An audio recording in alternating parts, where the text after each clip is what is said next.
Hi.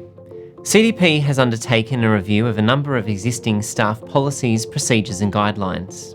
In May, we released the following documents: the Complaints Handling Policy, Code of Conduct, Reporting Corrupt Conduct, Maladministration or Substantial Waste, and the Conflict of Interest Procedure. In this update, we will provide you with an overview of a further 3 policy documents, which are now in force.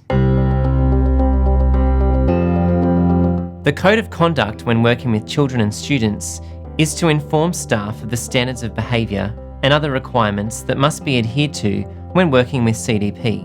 Consistent with its mission and values, and in compliance with its legislative obligations, CDP is committed to keeping children and students in its care safe and secure.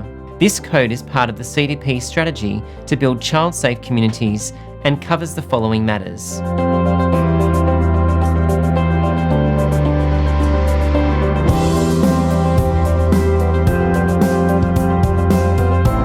When we say staff, we mean paid employees. That is, permanent, temporary or casual, religious, volunteers, contractors, subcontractors, consultants, and students on work placements. All staff members have a legal obligation to take reasonable care for their own safety and the safety of children and students they come into contact with as part of their engagement with CDP. Failure to comply with the responsibilities and obligations required by child protection legislation or this code may result in disciplinary action, including immediate termination of employment, termination of contractor agreement, notification to external agencies and/or criminal charges. A staff member who becomes aware of a possible breach of this code or legislation by another staff member must report this to their manager. Failure to do so may result in disciplinary action. This Code of Conduct also defines the importance of having a valid Working with Children check while engaged by CDP. Allegations against a staff member relating to a breach of this code or child protection legislation will be dealt with in accordance with CDP's child protection procedures. John Honan, Manager Child Protection, will discuss the procedures with you now. Thanks, Daniel. This document outlines the procedures to be followed by staff members when responding to concerns relating to children and young persons and any alleged breach of the CDP Code of Conduct when working with children and students. This document also provides a number of preventative measures which are part of our strategy to build child-safe communities. These procedures will assist you in defining specific areas of child protection and appropriate processes when dealing with child protection matters, such as responding to child protection allegations against staff members, recruitment procedures and pre-engagement screening, training in child protection, inappropriate student conduct, and risk of significant harm reports, which my colleague Laura Rowell will now discuss with you.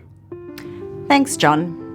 Staff members who deliver education or children's services to children as part of their paid or professional work are mandatory reporters of children who are at risk of significant harm. This also applies to staff members in a management position with direct responsibility for or supervision of such services.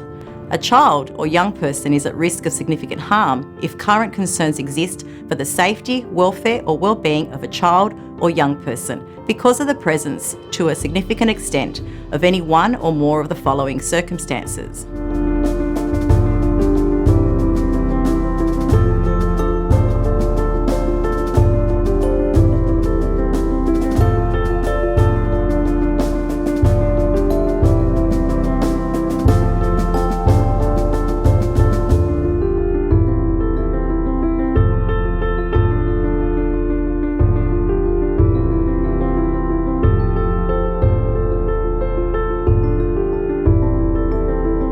If a mandatory reporter has reasonable grounds to suspect a child is at risk of significant harm, and those grounds arise during the course of or from their work, they must make an immediate report to their manager.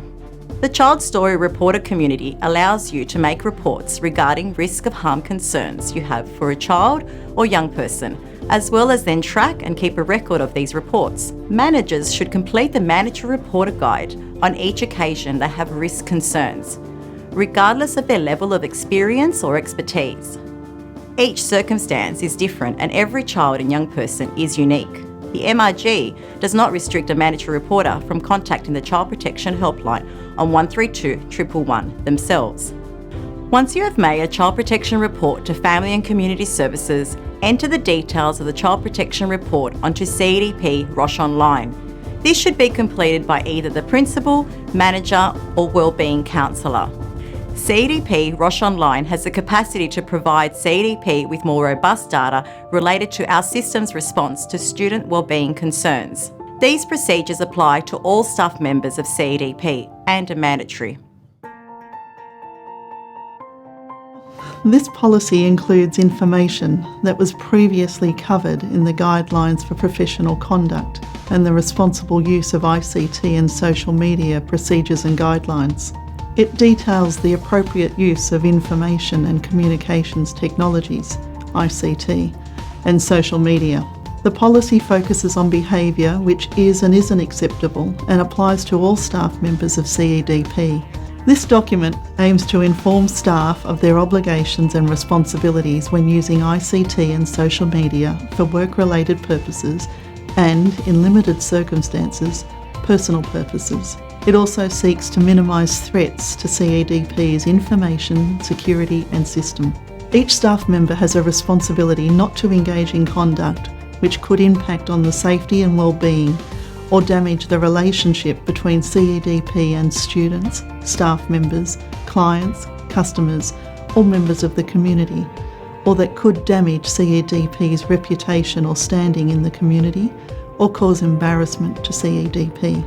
CEDP will regularly monitor and may copy, access or disclose any information or files stored, processed or transmitted on its ICT, including internal or external communications, documents stored on the network, internet usage, duration and sites visited. For further information, the documents we've covered today can be found by clicking on the link on the OSCAR landing page or searching for Policy Central on OSCAR. Please refer to Policy Central for further information or contact People and Culture via the Enterprise Service Desk. We thank you for your time in watching this video today and familiarising yourself with these important documents.